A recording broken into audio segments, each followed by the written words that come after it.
तर नमस्कार मंडळी. तर बघू शकता इथे खूप दिवसांनी मी जो शॉर्ट व्हिडिओ जो आहे तो तयार करत आहे. तर व्हिडिओ स्किप न करता शेवटपर्यंत पूर्ण बघा. तर बघू शकता 2 ब्लाऊज जे आहे ते अर्जंटमध्ये आलेले होते आणि त्यांना आजच शिवून पाहिजे होते आणि म्हणजे काल आलेले होते आणि आज त्यांना शिवून पाहिजे होते. तर त्याची जी तयारी आहे तर ते मी चालू केलेली आहे तर कालपासूनच. तर बघू शकता इथे जे थर्माकोलपासून पोटली बटन आहे ते मी अर्ध्या रात्रीच तयार करून घेतलेल्या होत्या. त्यानंतर वेळ झाला बरेचसा, त्याच्यामुळे मग मी ठेवून दिल्या आणि त्यानंतर आता दुसऱ्या दिवशी सकाळी झालेली आहे. तर म्हटलं चहा पाणी वगैरे नाश्ता झाल्याच्यानंतर हे 2 ब्लाऊज जे आहे ते कट करून घ्यायचे होते. आणि दुसरा हा जो पिंक कलरचा ब्लाऊज आहे ह्याच्यासाठी सुद्धा पोटली बटनपासूनच आपल्याला डिझाईन तयार करायची होती.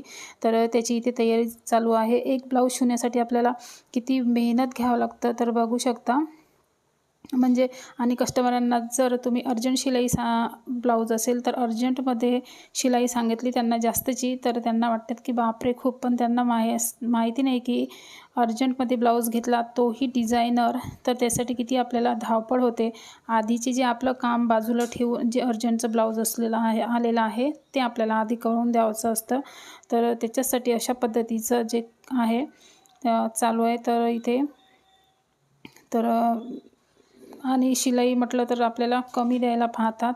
तर तुमच्याकडे पण असं होतं का?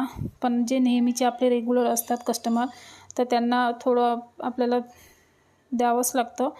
तर बघू शकता इथे अशा पद्धतीचं जे आहे ते ब्लाऊजचं पोटली बटन करायला आधी करून ठेवायची, म्हणजे आपल्याला ब्लाऊज शिवताना गडबड होत नाही आणि आपलं ब्लाऊजसुद्धा लवकर शिवून होतं. तर बघू शकता इथे पोटली बटन करायलासुद्धा भरपूर वेळ लागतं आणि गळ्याला आणि बाहीला जर लावायचे असेल तर त्याच्यासाठी खूप वेळ